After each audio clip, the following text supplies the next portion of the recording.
book of the prophet Jeremiah, chapter 20. Jeremiah, chapter 20.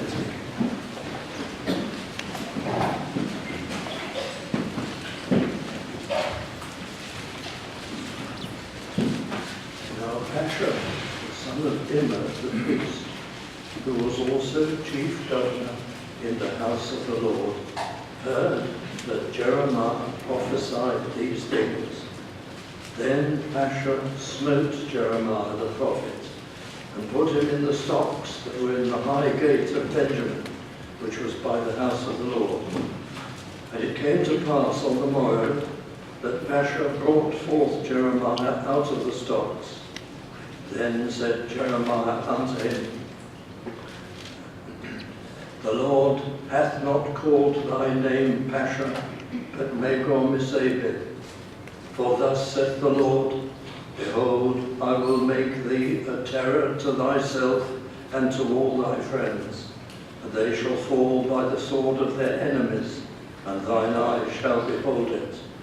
And I will give all Judah into the hand of the king of Babylon, and he shall carry them captive into Babylon, and shall slay them with the sword.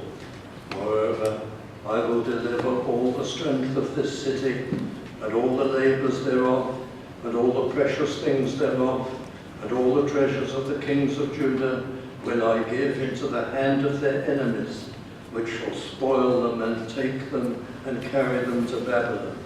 And thou, Pashur, and all that dwell in thine house, shall go into captivity, and thou shalt come to Babylon, and there thou shalt die, and shalt be buried there, thou and all thy friends, to whom thou hast prophesied lies. O Lord, thou hast deceived me, and I was deceived. Thou art stronger than I, and hast prevailed. I am in derision daily, every one mocketh me. For since I spake, I cried out, I cried violence and spoil, because the word of the Lord was made a reproach unto me, and a derision daily. Then I said, I will not make mention of him, nor speak any more in his name. But his word was in mine heart as a burning fire, shut up in my bones. And I was weary with forbearing, and I could not stay. For I heard the defaming of many, fear on every side. Report, say they, and we will report it.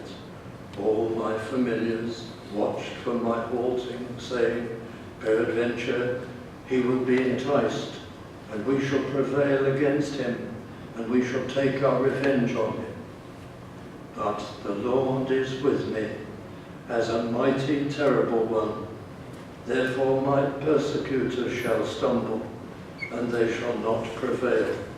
They shall be greatly ashamed, for they shall not prosper. Their everlasting confusion shall never be forgotten. But, O Lord of hosts, thou triest the righteous, and seest the reins and the heart.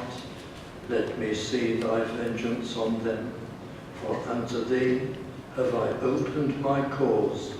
Sing unto the Lord, praise ye the Lord, for he hath delivered the soul of the poor from the hand of evildoers. May God add his blessing to the reading of his word.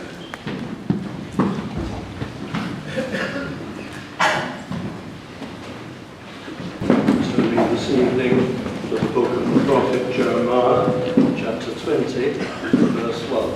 Jeremiah chapter 20, verse 1. Our subject is Jeremiah's consolations. Now Pashur, the son of Immer the priest, who was also chief governor in the house of the Lord, heard that Jeremiah prophesied these things. Things recorded in the previous chapters and subsequent chapters. Jeremiah's message was unchanging. It was the great warning of the judgment that would come upon Jerusalem from the Chaldeans, from Nebuchadnezzar of Babylon, and the Babylonian Empire, and how Judah would be taken, And then, after a while, Jerusalem herself would be sacked and destroyed, and the people taken into captivity. And the warnings have all kinds of subtleties, as we've seen, and they include great appeals to the souls of the masses and to the souls of individual people, with amazing arguments and remonstrations, but always the message is the same. And it aroused fury from priests. Of course, Jeremiah was a priest as well as being a prophet, and he lived in a priest's village some 8 miles or so northeast of Jerusalem, and he attracted to himself fury, hostility, anger from all sections of the community, and the people would not listen. Well, now, this evening, I shall dash from one passage to another, just to look at different situations and different kinds of consolation that Jeremiah received. He had an assistant, a scribe, who was with him most of the time and who acted as his secretary, and he had 1 or 2 others who we read of, one who was taken into captivity because he preached the same message as Jeremiah, and who fled to Egypt and was extradited from there and executed. There was always danger. There were the murderous inclinations of the priests and the elders, and increasingly, as time went by, the princes of the land also.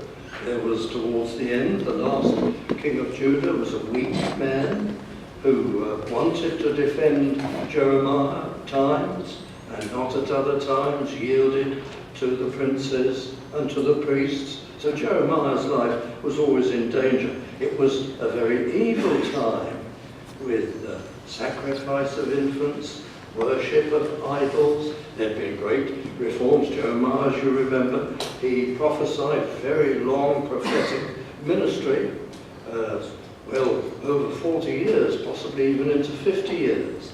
And during the time of his prophecies, there were 5 kings of Judah. The first was an exceedingly good king, under whom Josiah there had been something of a revival, but it turns out to have been a shallow revival, and there had been outward reformation, but the people never left off their idolatry, their worship of idols, and their terrible and awful sinful practices. And not only that, but in society in general there was every kind of sin, and the rich exploited the poor, and the Lord's rules about benevolent slavery were not maintained, and so people who were slaves forever during this period, and nobody was fair to them. And when the population was prevailed on, and the rich, the princes, to yield up their slaves after the 6th year, back to liberty and provide for them as they were supposed to do, they soon went back on it. So there was every kind of excess and wickedness and exploitation and violence and so on in the community. It was a terrible period, and God finally was bringing them to justice. And Jeremiah had the task, as you well know, of calling them in the 11th hour call, which he knew because God had told him so. They would not heed, and the judgment would be inevitable.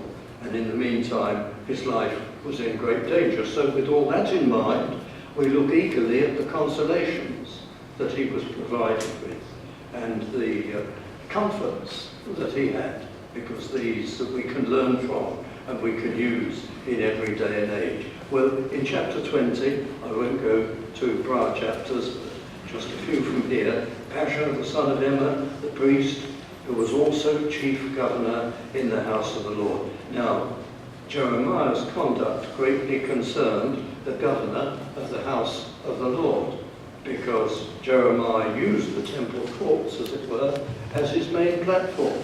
Much of his preaching was done in the house of the Lord, and the governor of the house of the Lord decided he was going to put a stop to it himself. So in verse 2, you see how he smote Jeremiah. It's a small word, smote.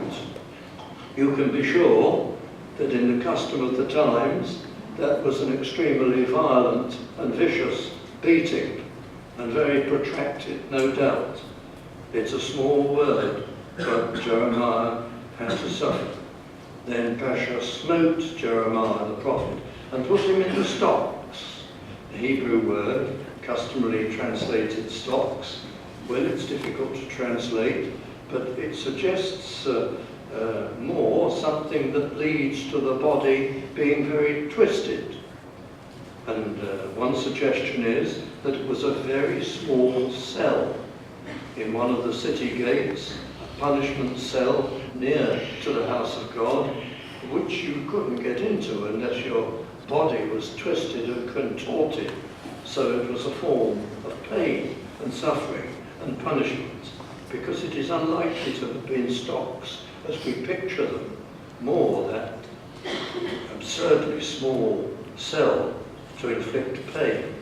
So he smote Jeremiah, put him in the stocks that were in the high gate of Benjamin by the house of the Lord. And that was for the night. He seems to have been released on the day afterward, and Jeremiah immediately courted trouble, but gave God's word to Pasha that his name would be changed to a terror. And in verse 4, the prophecy about Pasha's future demise begins. And those are not Jeremiah's words, but God's words. And yet, in verse 7, Jeremiah seems to fall into deep depression and terrible misery. He's out now, but he uses very disagreeable language. In verse 7, "O Lord, thou hast deceived me, and I was deceived." Jeremiah is actually ready to believe that he has been deceived in some way by God. Some people translate it, "Thou hast seduced me, and I was seduced," as though more the idea is that Jeremiah was brought into the prophetic ministry without being warned what the cost would be and what the consequences would be. But it's very improper of him to address God in this way. "Thou art stronger than I, and hast prevailed. I am in derision daily, everyone mocketh me." And the passage goes on in verse 8, "I cried out, I cried, violence and spoil." That was my message, to warn them, because the word of the Lord was made a reproach unto me, and a derision daily. It got him into increasing trouble. And then he reveals in verse 9 to us, but he's in prayer to God, he confesses that he determined not to mention God anymore. But, and this is a very important second half of the verse 9, "But his word was in mine heart, as a burning fire shut up in my bones. And I was weary with forbearing or holding it back. And I could not stay, I could not stop speaking." But nevertheless he goes back to his complaint. "I heard the defaming of many, fear on every side.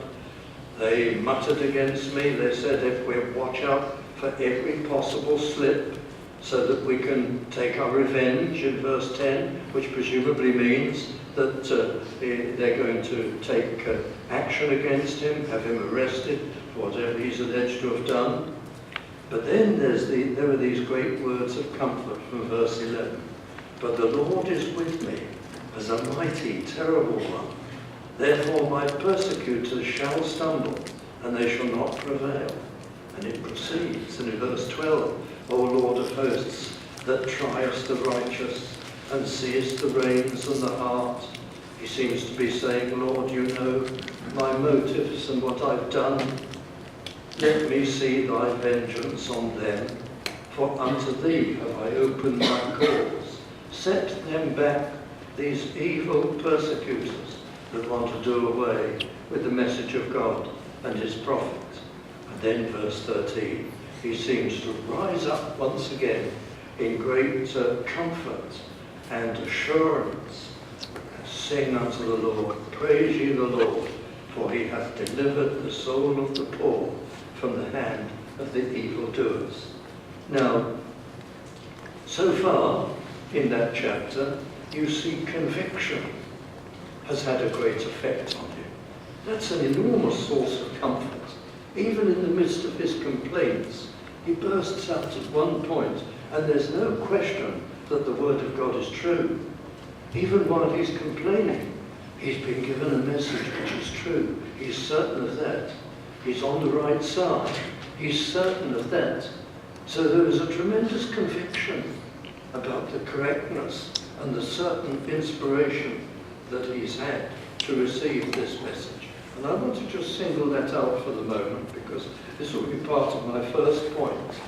Conviction, we don't think of it as such, but it's a tremendous form of comfort from God when we're engaged in living for him, witnessing for him, living for him sometimes in hostile circumstances, whether in a hostile family or business or office or wherever. But this conviction that God has given us salvation and a message and an understanding. Value it, dear friends. It came to you with your regeneration, your illumination by the Holy Spirit. We were thinking of this a couple of weeks ago, when God put this great certainty into your mind and heart that this message was true. You didn't need any apologetics to prove its veracity, its truthfulness to you. You knew it was true. Instinctually, you were certain of it. And that is a tremendous source of comfort and assurance to all Christian people. Always value it, friends. But I go on because from verse 14, there's a new passage. It doesn't follow immediately on from verse 13, as though Jeremiah's mood is swinging about wildly and violently. No, this is another passage. Cursed be the day wherein I was born. Let not the day wherein my mother bare me be blessed. Cursed be the man. This is poetry, of course. He's not literally wishing curses upon these people.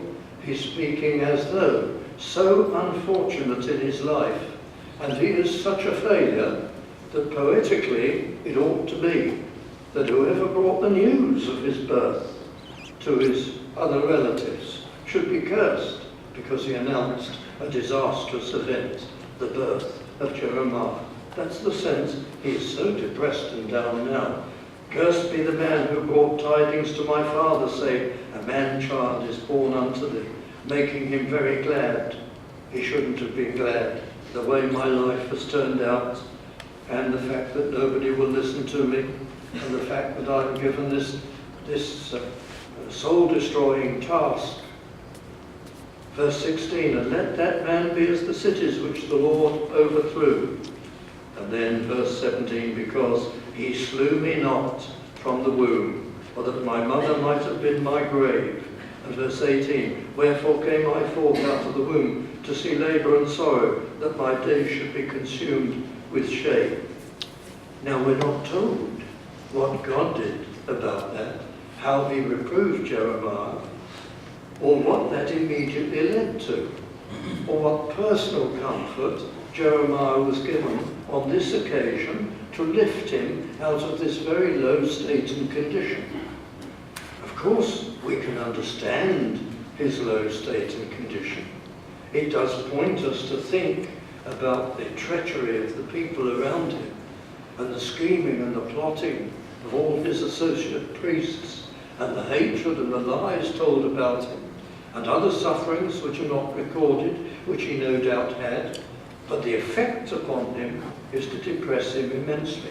But what we are told in the very next chapter that follows on is that he was given as a great comfort, not only as a comfort, but as a serious ministry, something exceptionally different from anything that he'd known. Chapter 21, the word which came unto Jeremiah from the Lord, when King Zedekiah sent unto him Pasha, the son of Melchiah. This is another Pasha, actually a man who hated him even more than the governor of the house of the Lord. This Pasha was the one who, in later chapters, is seen trying to get him prosecuted for treason to take away his life. And isn't it a strange thing that the King Zedekiah, should alight upon a man who hated Jeremiah and commission him to go and get information and counsel from Jeremiah. Now, there's no record that King Zedekiah had ever consulted Jeremiah before. He'd stood at the king's gates to preach. We're told that. He preached continuously, meeting with scorn and rejection. But now, following right on to this last episode of severe downheartedness, now opens up a tremendous opportunity that he never expected, and that is the king sends for his counsel. So I'm going to couple these two things together in these chapters and think of this. Comfort comes through, as here, this thinking of the Lord and thinking of his attributes, and it comes also from an outstanding opportunity. The king comes into the picture. Now he's going to have personal audience. Now he can give his testimony and his prophecy directly to the king. Verse 2, here's Zedekiah's request. Inquire, I pray thee, of the Lord for us, for Nebuchadnezzar, king of Babylon, maketh war against us. If so be that the Lord will deal with us according to all his wondrous works, that he may go up from us. Nebuchadnezzar, the emperor of Babylon, will leave us. Then said Jeremiah unto them, Thus shall ye say to Zedekiah, who sends for him more and more after this, Thus saith the Lord God of Israel, Behold, I will turn back the weapons of war that are in your hands. Shall be thrown back by one means or another, and the Chaldeans will come within the very walls. And so here in this 21st chapter, Jeremiah repeats his prophecies. Look at verses 6 and 7. And I will smite the inhabitants of the city, both man and beast. They shall die of a great pestilence. And afterwards said the Lord, this is to Zedekiah, I will deliver Zedekiah, king of Judah, and his servants and the people, and such as are left in this city, from the pestilence, from the sword, and from the famine, into the hand of Nebuchadnezzar, king of Babylon, and into the hand of their enemies, and into the hand of those that seek their life. Or Zedekiah himself would be preserved, but his eyes would be put out, and he would be a prisoner, captive in Babylon. And then verse 8, what a remarkable message. And unto this people thou shalt say, Thus saith the Lord, Behold, I set before you the way of life and the way of death. He that abideth in this city shall die by the sword and by the famine and by the pestilence. But he that goes out, surrenders, falls to the Chaldeans, to Nebuchadnezzar. He shall live, and his life shall be unto him for a prey. And Jeremiah is going to prophesy repeatedly from now on that all those people who go to the enemy and seek mercy and are taken by the enemy shall go into Babylonia, and it says later on will be able to farm and build homes and live relatively free lives, but they'll never be free to return home. He goes on later on in the book to speak of the 70 years captivity, and after that the remnant shall return. But all this message is now given to Zedekiah. So two things. Conviction comes into him. That's a great consolation. The realization that all he's saying and that all he knows is true. And opportunities come up which he never expected, to speak directly through his messengers at first, and then in audience with King Zedekiah. So we value these things, and we must think of them ourselves. When you're under pressure, when you're repudiated, when people say things against you, in every hard and difficult situation for a Christian, have you ever thought of valuing the degree of conviction and certainty that God has given you with regard to the truth of the gospel? And do you count and remember and value special opportunities that come up to you, even in the midst of all this? They're from God. They're not only for you to serve him, but they're to encourage you. They're to lift you up. They're evidences that he is using you. When Jeremiah got right down and was indeed quite insolent to the Lord, the response that he got, and presumably he repented, the response that he got was not a verbal message of comfort, but a tremendous opportunity arose to confirm to him that the Lord was with him. Let's look at a singular deliverance. Move on to chapter 26, and we'll go briskly through this. In the beginning of the reign of Jehoiakim, the son of Josiah, king of Judah, came this word from the Lord. Well, the beginning of the reign of Jehoiakim was some 609 BC. So this is much earlier, as you appreciate, than Zedekiah. And this is what the Lord said to him, right near the beginning of his own ministry. Thus said the Lord, verse 2, stand in the court of the Lord's house, and speak unto all the cities of Judah, which come to worship in the Lord's house, all the words that I command thee to speak unto them. Diminish not a word. So this is his commission. He's to stand in God's house.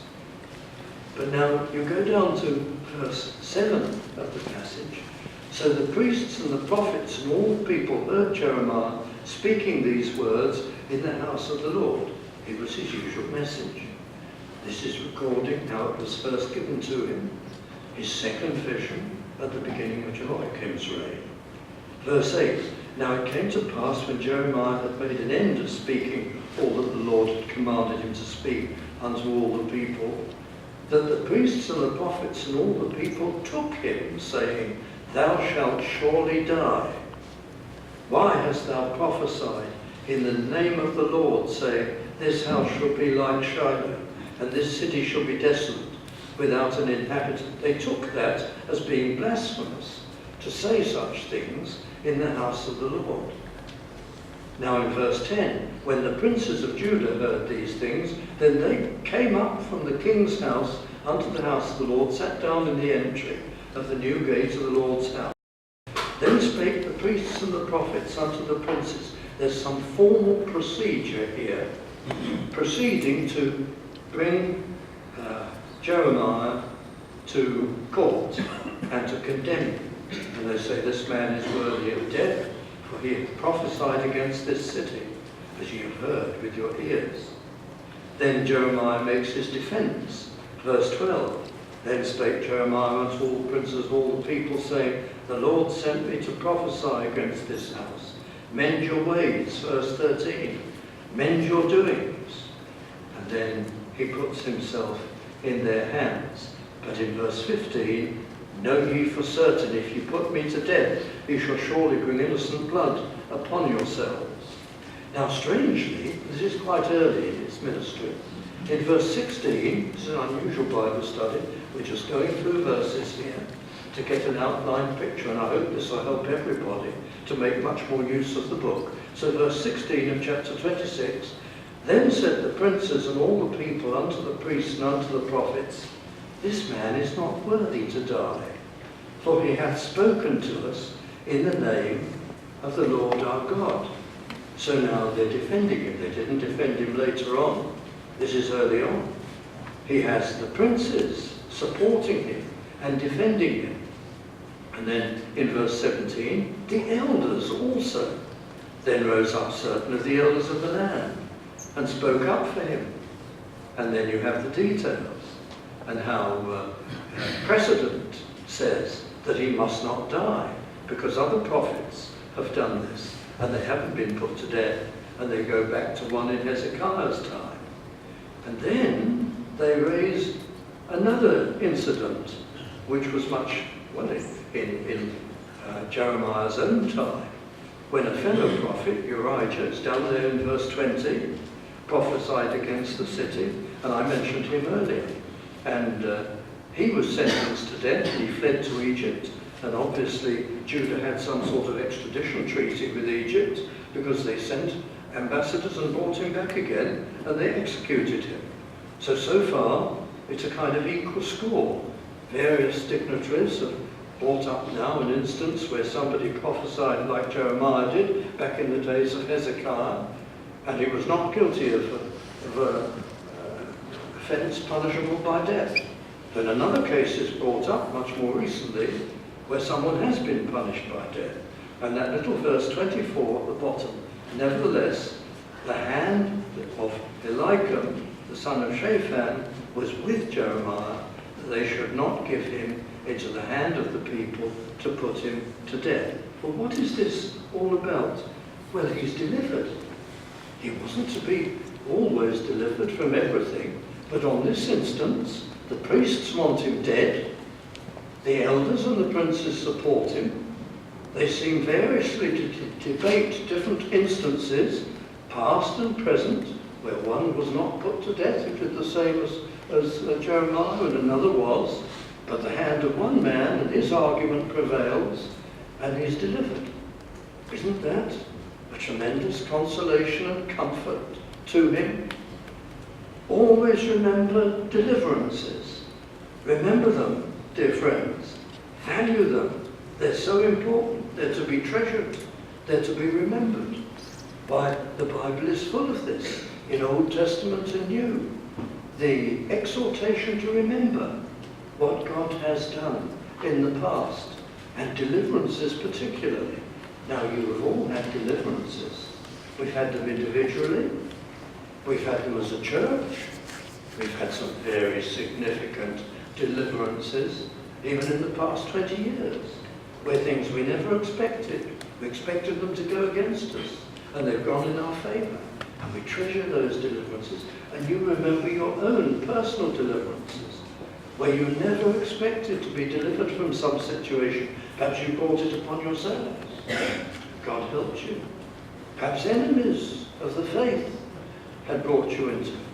And there was a clear deliverance. You'll not be delivered all the time, every time, but when you are delivered, it's given to you for your assurance and your comfort, for you to treasure and remember.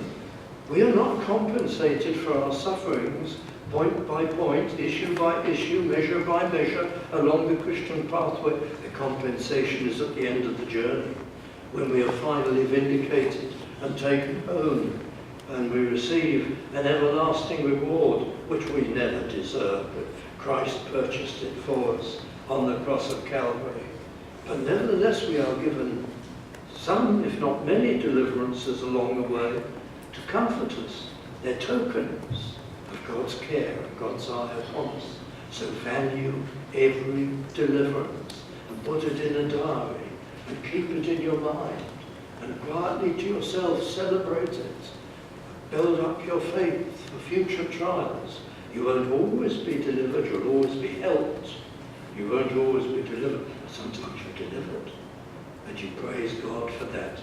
While you say, I want a different comfort. I want the Holy Spirit to work individually in my heart and lift me up above all my problems. I don't want to have to prove the Lord and work by faith. I want some comfort to flood me, some sensation, some spectacular ecstatic experience. We're tracking the way God gives deliverances, or comforts, or consolations, and a deliverance is one of them. So treasure them and keep them in your heart. And then we have a little time, so I'll go on to chapter 27. And we're going to talk now about vindication. And vindications are like deliverances.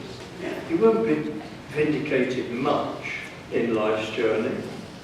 You won't be vindicated all the time, but you will be vindicated sometimes.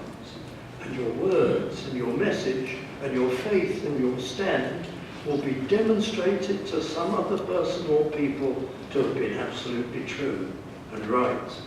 But you'll be vindicated. Treasure it. It's a special consolation for you. Well, in chapter 27, in the beginning of the reign of Jehoiakim, again we're going back to 609 BC, the son of Josiah, king of Judah, came this word unto Jeremiah from the Lord, saying, Thus said the Lord to me, Make thee bonds and yokes, and put them upon thy neck. A yoke such as a pair of oxen would wear, to keep them harnessed to a plough, or something of that kind.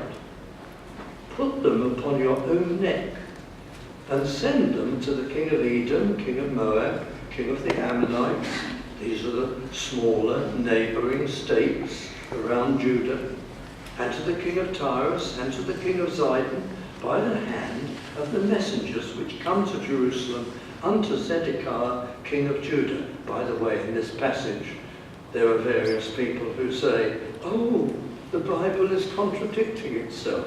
How can a message be given at the beginning of the reign of Jehoiakim which isn't to be applied until the reign of Zedekiah, with all those years in between? There's a contradiction. No, it can't be a contradiction.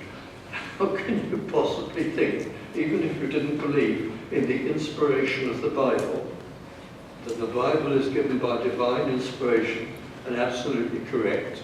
Even if you didn't understand and believe that, do you seriously think that some scribe would have made such an enormous error as this within the space of 3 verses, get 2 different kings muddled up in so few words? There's not even a chapter elapsed before the name of the king changes.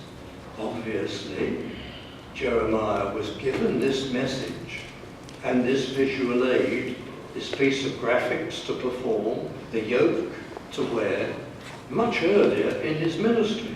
And he may, for all we know, used it many times. And one day it was so appropriate that out came the yoke again for giving this same message to the ambassadors from these small states around Judah that came to see the king, their envoys from these states. And so this message is going to be applied to them particularly. Now, why is Jeremiah to speak as a prophet to the non-Jewish nations? Verse 4, and command them to say unto their masters, their kings, their rulers, thus said the Lord of hosts, the God of Israel, thus shall ye say unto your masters. Then there's the message of God through Jeremiah to the kings, to the rulers of those other states. I have made the earth, the man, the beast, and so on. Verse 6, now I have given all these lands, including yours, into the hand of Nebuchadnezzar, king of Babylon.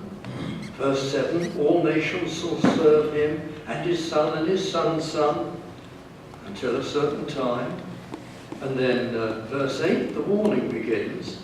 If any of you, states, or any of your people do not submit to Babylon and to the king of Babylon, you'll perish, you'll be killed, you'll die.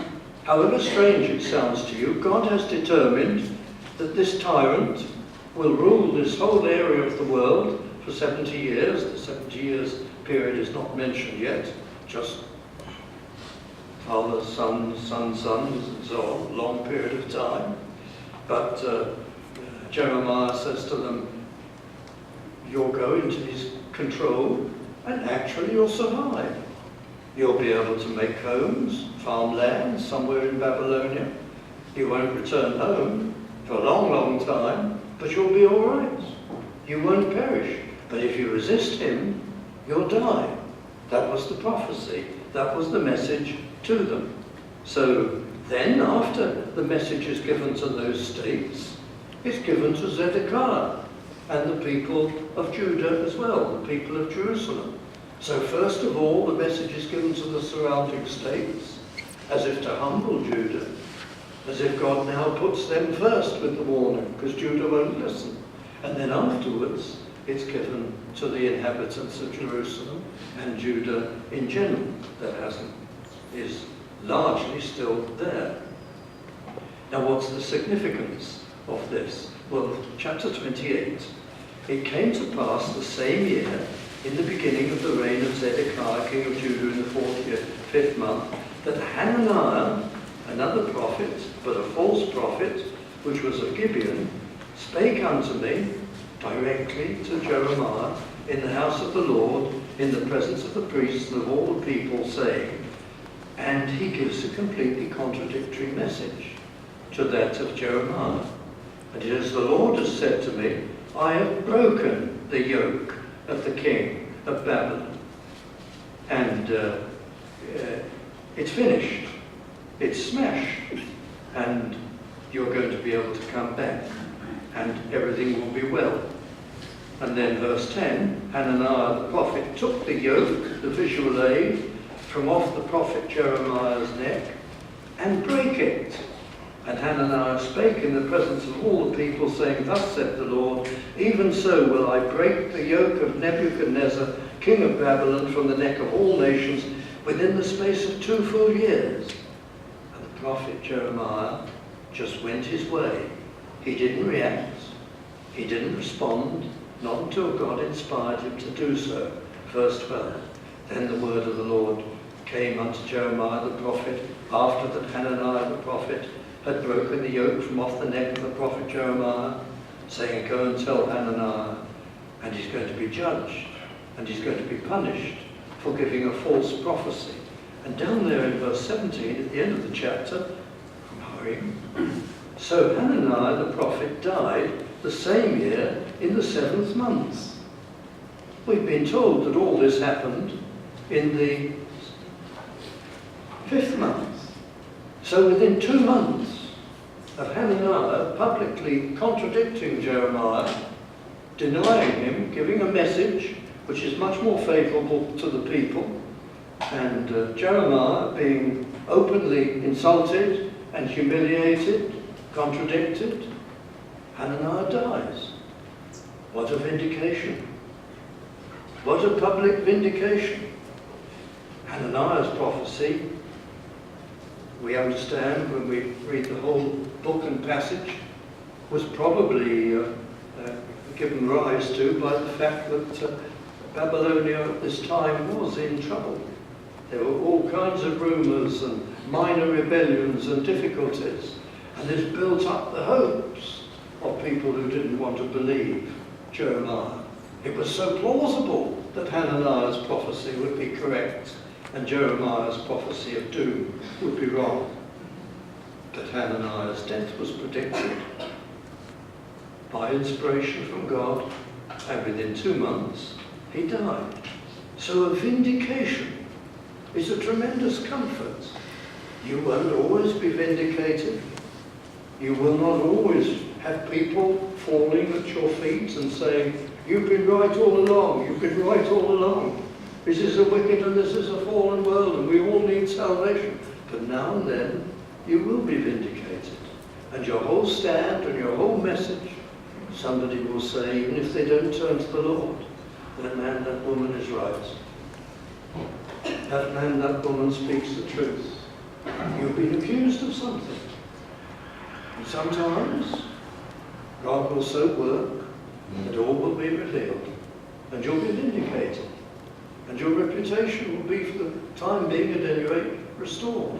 That will not always be the way, but value those moments. They're consolations. Know where to look for your consolations. Remember them. They're assurances and comforts. Final vindication is when the Lord returns. Then everybody knows you're right. Then there's no question about it. Then the mouths of the gainsayers are stopped. But in the meantime, you'll get some vindications, and you praise God for them. And stand up and say, this is just a token from the Lord of the massive vindication that his faithful people are going to receive at the end of the journey. But now I'm going to talk to you about chapter 29 for a few moments about knowledge. Chapter 29, verse 1. This is a curious way to conduct a Bible study. I'm just trying to pick out these things and give you a glimpse of what is to be seen here in this great prophecy. Chapter 29, verse 1, these are the words of the letter that Jeremiah the prophet sent from Jerusalem unto the residue of the elders, which were carried away captives, and to the priests, and so on. Now, here, Judah has fallen. And many of the priests that were not in the capital at the time, they've gone already into captivity. This is possibly about 594 BC. Jerusalem herself will fall in another 7 or 8 years. But in the meantime, Jeremiah is given the task of writing letters to those who are already in captivity. And such knowledge is revealed here. Verse 10 of chapter 29. This is one of the things he writes. For thus said the Lord, that after 70 years be accomplished at Babylon, I will visit you, and perform my good word toward you, in causing you, a remnant that is, to return to this place. For I know the thoughts that I think toward you, said the Lord, thoughts of peace and not of evil, to give you an unexpected end. Then shall ye call upon me, and ye shall go and pray unto me, and I will hearken unto you. And ye shall seek me and find me, when ye shall search for me with all your heart. It would take 70 years of exile before there were a remnant ready to seek the Lord with all their heart. In verse 14, I will be found of you. So there are these messages of comfort, but I wish I had time to go through it, because we could look at some of these other verses. Verse 16 to 17, wonderful words of prophecy. Verse 20, hear ye therefore the word of the Lord, all ye of the captivity, whom I have sent from Jerusalem to Babylon. Thus said the Lord of hosts. And wonderful things, but warnings about those that stay, those that do not go into captivity. And then positive things, the lying prophets in captivity shall perish, and so on in chapter 20, verses 10 to 12, chapter 30 rather, verses 10 to 12. Therefore fear thou not, O my servant Jacob. Wonderful comforts and promises to them. And so it goes on in chapter 31, verses 10 to 14. Words of prophecy that are so positive. How much he knew. I can't go through the details, but just to look at these chapters, you think of knowledge. What a comfort and consolation to Jeremiah. He had so much knowledge given to him of the Lord, insight and revelation, to see so clearly exactly what would happen. I have more understanding than all my teachers, says the psalmist in Psalm 119 and verse 99. Thy testimonies are my meditation. And so it is with us. Doesn't this comfort you? You say, we can all say this, I am just an ordinary person of limited mind and intellect. I am no genius. I cannot accomplish great things in this world. Understand rocket science and wonderful and deep and profound things. And yet, no matter what troubles I may have to go through, I have so much knowledge given to me by the Lord. I know about the end of the world. I know about Christ, what he did when he came. I understand the need of the human race, the solution of God. I understand it all. I used to read the Bible before I was converted. I read it with no understanding, with unseeing eyes. But then God worked in my heart and delivered me. And I know what God plans, and I know his character and the way he thinks. And I know so much. I have more understanding than all my secular teachers. Sometimes we may say, well, I've got a huge problem and difficulty, very difficult situation in my life. I do not know how it will be resolved. I cannot see to the end of it. But you do know what will happen at the end of the world. And you know what will happen when Christ shall come. And you know many things that are far higher and far more significant and far greater than the end of your current problem. God has given you so much knowledge, all of us, though we may be very ordinary people. What a consolation. Aren't we prepared to go through all sorts of mysteries and problems on earth, standing for him, living for him, trusting him, when we've been shown so much?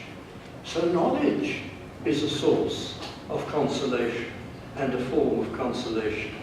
Well, I must close, and I'll give you one last thing then. Conviction, that he's put conviction that these things are true into your heart. What a prize that is. That he's given you instrumentality. extraordinary instrumentality and opportunities. Treasure them. He's given you deliverances. Treasure and record them. He's given you some vindications. Treasure them also. He's given you knowledge. And one thing that we'll close with, and I read it from Jeremiah chapter 30 and verse 17.